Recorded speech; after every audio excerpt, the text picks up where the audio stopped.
When you went over to the storm door and looked out, what, if anything, did you see? I saw a vehicle. And can you describe the vehicle that you saw? I saw a dark SUV. And as far as Ms. Nagel, did you make any observations of where she was when you looked outside? I kind of just looked at the vehicle, and then I saw lights kind of over to this side. But then once I saw the vehicle, I took out my phone and I texted John. That's Jennifer McCabe talking about some of the cell phone or some of the text messages she was sending, and John O'Keefe received these, and the expert who went through John O'Keefe's cell phone included those in his timeline, trying to lay out what was going on in those moments when John O'Keefe gets out of Karen Reed's SUV. Let's continue now with more of this timeline, the second part of the timeline, after the health data has stopped for John O'Keefe. At 33 minutes and 14 seconds, we have the first of the 26,500 Doppler state records that all record pocket state. This is followed by several phone calls at 33 minutes and 35 seconds, 34 minutes and 9 seconds, 34 minutes and 38 seconds, 35 minutes and 9 seconds, 35 minutes and 35 seconds, and 36 minutes and 9 seconds. All calls from Karen. Call were all unanswered, and all resulted in pocket state being detected by Doppler.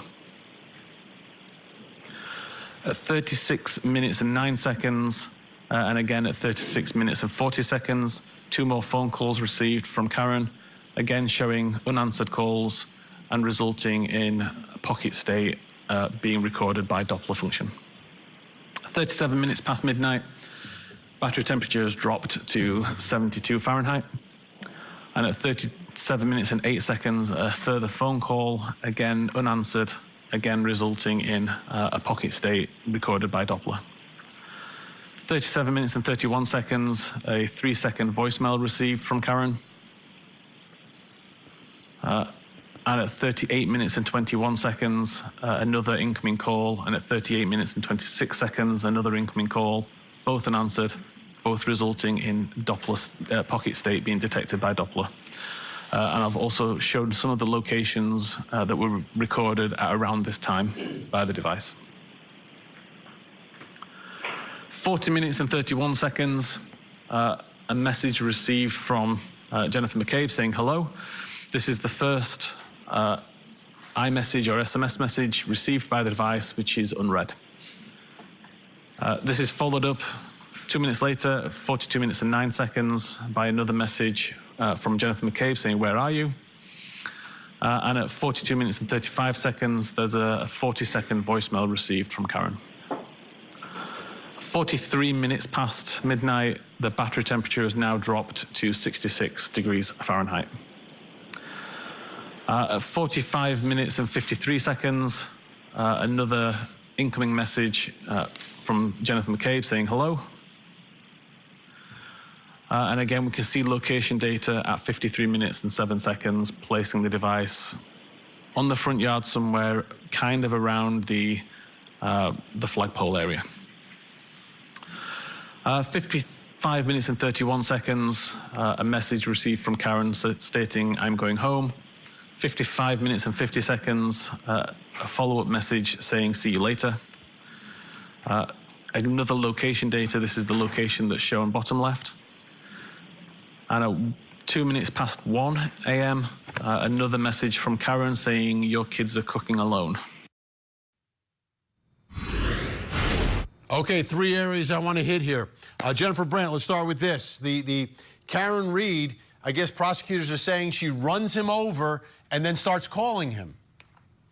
Yeah, I think that doesn't make a lot of sense, Vinny, because if she ran him over and she knew she hit him, then why would she be calling him? I don't think she was in a state to really calculate that. Sounds like they had some kind of argument. I think that's what they're going to say. And, you know, she drops him at the house and she's calling him. So I don't know if this goes with the theory that, you know, she hit him and then all of a sudden she's calling him. I think the Jen McCabe texts are more troubling because clearly she's asking, where are you? Hello, where are you? That probably is a little bit more troubling for the defense. Yeah, Al. Jennifer McCabe has been painted as a villain by the defense. It happened in the first case, happened in a lot of the pretrial motions.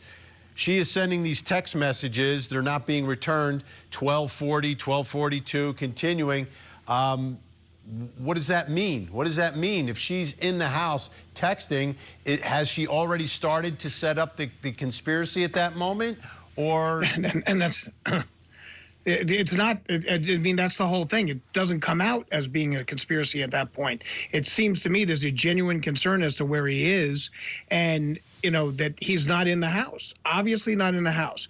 And what Jennifer was saying about the fact that, well, if she hit him, why is she making phone calls to him? Well, how many times have we seen that on cases where an individual has killed somebody and they sent, text messages, where are you, to establish an alibi as, well, it couldn't have been me. I was looking for that person. Or I was still, I just assumed that he was in the house or this, that, the other thing. So, you don't know if that was the reason why she was making those phone calls to him, but it could have very well been to set up an alibi. She realized that she did something wrong, and she's now panicking. It's within like a minute or so that the phone calls are starting, which to me is so quick. All right, David Otunga, the last thing, and this is new. I don't remember this from the first trial, and it was a big part of the opening statement as well. The temperature of the battery of the phone continues to drop. How could it continue to drop if he goes inside the house like the defense says? I mean, I don't think that was as big of a thing. I really didn't, because it seemed like it made sense to me. Once he's outside, once the phone is outside, it's going to continue to drop. Because here's the other thing. That Jen McCabe, she texted him, but she also called him like 8 times. I don't know. She called him a number of times, which she then explained away as butt dials. Now, come on. There's just the butt dials. Enough. That in and of itself seems suspicious to me, which almost makes me wonder, maybe she was calling him because she was trying to find his phone. And then when she got it, put it outside. Because just like, I mean, this could go either way. It depends on how good of a lawyer you are to make the argument. But for Karen Reed, she could be trying to make an alibi by then texting him and calling John O'Keefe right after it. However, Jen McCabe could be doing the same thing. And that's also why she was calling to try to find the phone. Then they got it and put it outside under the body when they put him out there. All right, I have about 30 seconds total here. I just want to score from today. Jennifer Brandt, 0 to 10, 10 being unbelievable, 0 being horrific. This expert on direct examination, 0 to 10. I think he was an 8. An 8. Al Wunsch. I'm going to go 9 because of the accent. That always goes over very well with American audiences. More credibility because of the English accent. Okay, gotcha. David Otunga, 0 to 10.